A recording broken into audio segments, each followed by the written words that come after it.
Para habaib, mereka memberi nasihat dengan dasar cinta, mengajak ke jalan yang ma'ruf, mencegah jalan yang mungkar dengan dasar cinta, karena mereka adalah golongan-golongan yang dicintai oleh Allah.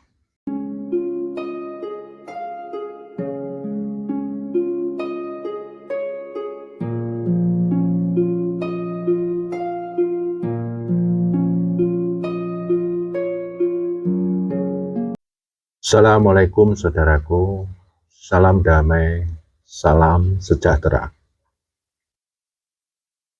Menindaklanjuti tentang video yang saya unggah beberapa saat yang lalu tentang jalan agar menjadi golongan manusia yang dicintai oleh Allah secara khusus.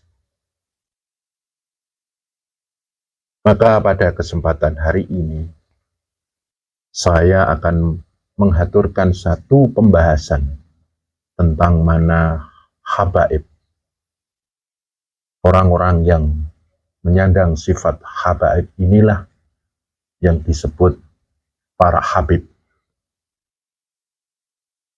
Para habaib adalah zuriat Nabiullah Muhammad SAW. Yang paling gampang dipahami saat ini adalah zuriat atau keturunan secara darah, yang di sana ada silsilah keturunan yang tersambung kepada Nabiullah Muhammad SAW. Dalam sudut pandang ilmu tasawuf, ada salah satu golongan habaib yang mereka itu melanjutkan zuriat Nabiullah Muhammad SAW dalam koridor zuriat akhlak, zuriat budi pekerti, zuriat adab budi pekertinya Nabiullah Muhammad SAW. Habib di sini atau para habaib ini dimaknai adalah orang-orang yang dicintai oleh Allah. Orang-orang yang benar-benar khusus, secara khusus diwelas asih oleh Allah. Hidupnya penuh dengan rahman rahimnya Allah. Orang-orang tersebut adalah para kekasih Allah. Makanya para habaib tersebut hidupnya penuh dengan kasih sayang, penuh dengan welas asih, penuh dengan cinta. Dari sudut adab budi pekerti, dari sudut akhlak, mereka adalah orang-orang yang mempunyai jiwa kasih dan sayang. Seorang habaib hidup penuh cinta. Mereka dicintai oleh Allah. Apapun yang dia lihat, apapun yang dia dengar, apapun yang dia rasakan, dan apapun yang dia pikirkan, semuanya akan memunculkan rasa cinta sang habib tersebut. Para habaib, mereka memberi nasihat dengan dasar cinta, mengajak ke jalan yang ma'ruf, mencegah jalan yang mungkar dengan dasar cinta, karena mereka adalah golongan-golongan yang dicintai oleh Allah. Mereka punya keluarga. Para habaib sangat mencintai anak istrinya, sangat mencintai keluarganya. Selain itu, para habaib mencintai dan sangat mencintai keluarga-keluarga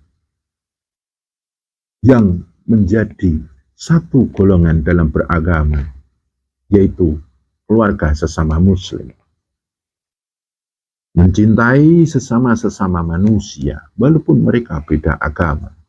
Mereka memandang, walaupun sang manusia itu beda agama, mereka memandang bahwa mereka adalah sama-sama sebagai manusia. Dalam majelis taklim, mereka mendirikan majelis taklim karena sebagai wujud rasa cintanya, untuk mensyukuri rasa cinta Allah yang diberikan kepada sang Habib tersebut. Mendirikan majelis taklim adalah sebagai wujud cintanya kepada umat manusia.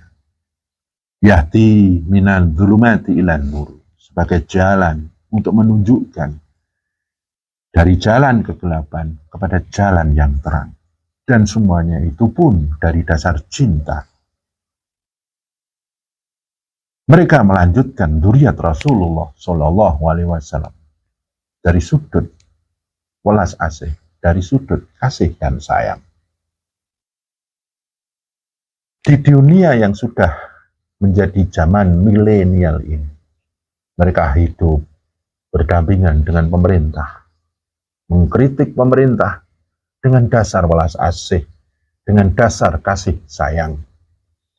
Menjadi pamomong masyarakat, menjadi pamomong yang berdasarkan welas asih, berdasarkan cinta kasih. Mereka mengajak orang-orang di sekelilingnya untuk menuju jalan yang welas asih pula, jalan-jalan yang dipenuhi dengan kasih dan sayang. Itulah sebagai satu dasar kenapa mereka disebut sebagai seorang habib atau disebut golongan-golongan habaib. Saudara-saudara yang saya muliakan, mungkin saya atau panjenengan belum masuk dzurriyyat darah, keturunan darah Nabiullah Muhammad Shallallahu Alaihi Wasallam. Akan tetapi kita bisa mewarisi dzurriyyat Rasulullah Shallallahu Alaihi Wasallam dalam adab budi pekerti. Karena sesungguhnya Nabiullah Muhammad Shallallahu Alaihi Wasallam itu diturunkan ke bumi ini. Salah satu tugasnya adalah untuk menyempurnakan akhlak manusia, makarimal akhlak. Dan Nabiullah Muhammad Shallallahu Alaihi Wasallam itu adalah uswatun hasanah, memberikan contoh bagaimana hidup penuh dengan Rahman Rahim, bagaimana hidup penuh dengan welas asih, bagaimana hidup penuh dengan cinta dan kasih sayang. Saudara-saudara yang saya muliakan, negara kita, para kaum kaya suka berpamer akan kekayaannya dengan apa yang mereka miliki. Itu adalah sebagai satu tanda kasih sayang mereka kepada sesama manusia sudah berkurang. Maka di masa sulit, banyak orang-orang kesulitan ekonomi, banyak orang kelaparan, banyak orang merintih karena kekurangan, mereka berani memamerkan kekayaan. Itulah tanda mereka tidak mewarisi dzurriyyat akhlak Rasulullah Shallallahu Alaihi Wasallam. Pemimpin negara ini, seandainya mereka ditinggalkan sifat welas asih, sifat kasih dan sayang kepada rakyat Nusantara ini, mereka memimpin Nusantara ini atas nama jiwa pedagang. Mereka berdagang, mencari laba dengan rakyatnya. Atas nama seorang penjajah, mereka menginjak dan mengkhianati amanah rakyatnya yang sudah mempercayakan kepemimpinan mereka. Atas nama kerakusan, banyak pemimpin yang korupsi secara halus dengan kepandaian mereka, dengan kelihayan mereka. Mereka bisa menguras satu dana korupsi yang seandainya itu dibagikan ke rakyat Indonesia, itu sudah mensejahterakan rakyat Indonesia. Itu adalah tanda bahwa jiwa welas asih sudah meninggalkan para pemimpin negara kita. Saya hanya berharap dan berdoa, karena saya tidak punya kuasa apa-apa. Semoga mereka diliputi oleh sifat-sifat kewelas asian yang diturunkan oleh Allah dengan sifat Rahman Rahim. Dan mereka mengikuti zuriat Rasulullah SAW sebagai Nabi dan Rasul yang mempunyai jiwa welas asih. Miris adanya ketika banyak kaum aghnia, para umara, kaum kaya dan para pemimpin, mereka berkhianat dengan kewelas asian alam semesta ini. Mereka mengeruk dengan ketamakan dan kerakusan. Kalau dilihat KTP-nya, KTP mereka adalah orang Islam. Di situ tertulis agamanya, agama Islam. Sangat miris dan sangat menyedihkan. Padahal orang Islam seharusnya mewarisi zuriat akhlak Rasulullah, yaitu akhlak para habaib, para pengasih dan penyayang, yang tunduk kepada Allah yang maha pengasih dan penyayang. Para ulama banyak bergontok-gontokan, saling mencaci, saling mengemaki, saling menyalahkan, saling mengkafirkan, saling menuduh kesesatan. Karena mereka lepas dari zuriat Rasulullah SAW, bahwa mereka harus berdakwah dengan jiwa yang welas asih pula. Saudara-saudara yang saya muliakan, yang saya cintai dan saya hormati, pembahasan ini tidak akan saya arahkan untuk kita mencaci mereka semuanya. Tapi dengan satu ajakan, semoga jiwa welas asih kita yang tunduk kepada welas asihnya Allah bisa menumbuhkan welas asih mereka, sehingga negara ini menjadi negara yang adem ayem, tentrem, toto titi tentrem kertora hajo. Menjadi negara yang benar-benar negara yang makmur dan merata. Jiwanya bangun, badannya bangun untuk membangun negara ini menjadi satu kondisi negara yang sebaik-baiknya negara. Dan kemudian diwariskan kepada anak turun kita. Mereka diwarisi hal-hal yang benar-benar membuat mereka bangga kepada leluhur-leluhur negaranya. Saudara-saudara yang saya muliakan, di dalam ilmu tarekah, jiwa penyayang dan pengasih ini harus dimunculkan. Karena orang-orang yang ingin dekat dengan Allah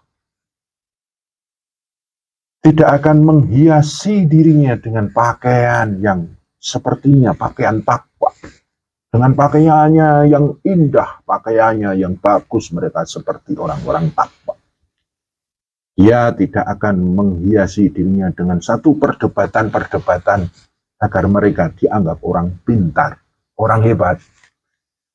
Mereka tidak akan menghiasi dirinya dengan kesombongan-kesombongan agar mereka dipandang mulia. Tapi orang-orang yang memperjalankan jiwanya kepada Allah, menghiasi dirinya dengan jiwa yang welas asih, jiwa yang penuh dengan kasih sayang, jiwa yang penuh ada budi pekerti. Entah itu ada budi pekerti dengan dirinya sendiri, keluarga, masyarakat, bernegara, dan adab kepada alam semesta ini. Agar apa? Agar mereka dilayakkan untuk bisa berjumpa dengan alam qurbah, dekat dengan Allah. Orang-orang yang ingin dekat dengan Allah diberi jalan agar mereka dilayakkan. Jalan apa itu? Jalan kebaikan, jalan kesucian, jalan kasih sayang, kesabaran, keikhlasan, kerendah hatian, jalan-jalan kelurusan, jalan-jalan yang tidak penuh dengan kemunafikan, jalan-jalan yang tidak penuh dengan kedengkian, iri, benci, emosi. Mereka menghias dirinya dengan jalan-jalan yang ma'ruf, agar mereka bisa dilayakkan oleh Allah untuk bisa dekat dengannya. Karena Allah maha sempurna, Allah maha segalanya, Allah maha baik, Allah maha welas asih.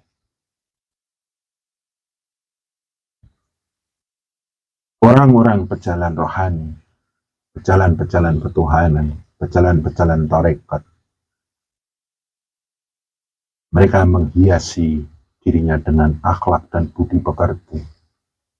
Yang mereka harap adalah ridhonya Allah.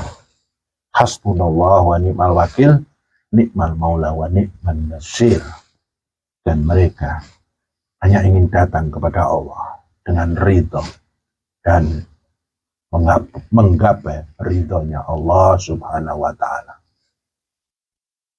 Saudara-saudara yang saya muliakan, mungkin apa yang saya paparkan ini bisa dianggap salah atau mungkin dianggap benar.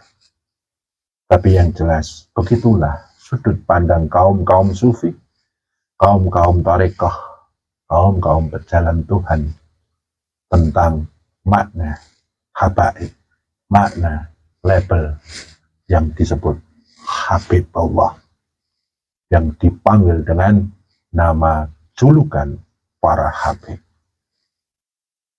Saudara-saudara yang saya muliakan, semoga yang saya aturkan ini bukan menjadi satu nilai untuk menilai orang lain, untuk menilai para habib yang sekarang muncul.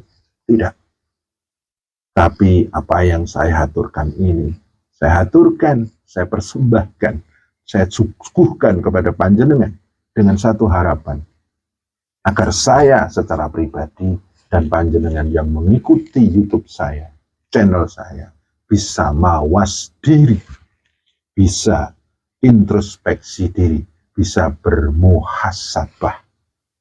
Sudahkah layak saya menjadi golongan-golongan yang dicintai oleh Allah, yang diwelas asih oleh Allah, yang Allah turunkan rahman rahimnya secara khusus bagi kita. Kurang lebihnya mohon maaf. Semoga bermanfaat. Assalamualaikum warahmatullahi wabarakatuh.